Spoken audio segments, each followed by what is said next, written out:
नमामि शम्भुं पुरुषं पुराण नमामि सर्वज्ञमपारभावं नमामि रुद्रं प्रभुमक्षयन्तं नमामि शर्वं शिरसा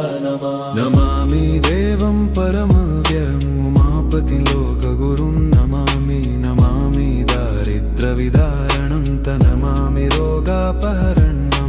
नमामि कल्याणमचिन्त्यरूपं नमामि विश्वोत्थबीजरूपं नमामि विश्वस्थितिकारणं नमामि संहारकरं नमामि गौरीप्रियमव्ययं तं नमामि नित्यं क्षरमक्षरं तं नमामि चिद्रूपममेयभावं त्रिलोचनं तं शिरसा नमामि कारुण्यकरं भवस्य भयङ्करं वापि सदा नमामि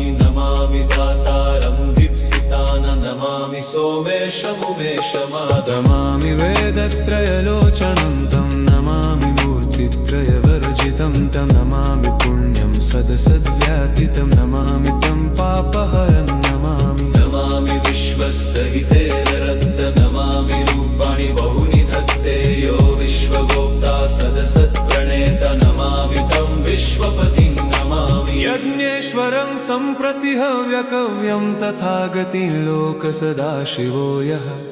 आराधितो यश्च ददाति सर्वा नमामि दानप्रियमिष्टदेवं नमामि सोमेश्वरं स्वतन्त्रम् उमापतिं तं विजयं नमामि विघ्नेश्वरनन्दिनाथं पुत्रप्रियं तं शिरसा नमामि देवं भवदुःखशोकविनाशनं चन्द्रधरं नमामि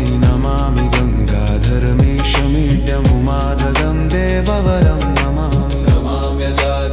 पुरन्दरादिसुरासुरैरचितपादपद्मं नमामि देवी मुखवादनान इक्षार्थमक्षित्रितयं यैष पञ्चामृतैर्गन्धसुधूपदीपैर्विचित्रपुष्पैर्विधैश्च मन्त्रैः अन्नप्रकारैः सकलोपचारैः सम्पूजितं सोममहं नमामि शम्भुं पुरुषं पुराण नमामि शरणं गमपारवाम नमामि रुद्रं प्रभुमक्षयन्त नमामि शर्वं शिरसा नमामि देवं परमव्ययम् उमापतिं लोकगुरुं नमामि दारिद्र्यविदारणं नमामि रोगापहरं नमामि कल्याणमचिन्त्यरूपं नमामि विश्वोत्थबीजरूपं नमामि विश्वस्थितिकारणं नमामि संहारकरं नमामि गौरीप्रियमव्ययं नमामि नित्यं क्षरमक्षरं नमामि चिद्रूपममेयभावं त्रिलोचनं तं शिरसा नमामि यज्ञेश्वरं सम्प्रति हव्यकव्यं तथागतिं लोकसदाशिवो यः आराधितो यश्च ददाति सर्वा नमामि दानप्रियमिष्टदेवं नमामि सोमेश्वरं स्वतन्त्रम् उमापतिं तं विजयं नमामि विघ्नेश्वरनन्दिनाथं पुत्रप्रियं तं शिरसा नमामि देवं वरदुःखशोकविनाशनं चन्द्रधरं नमामि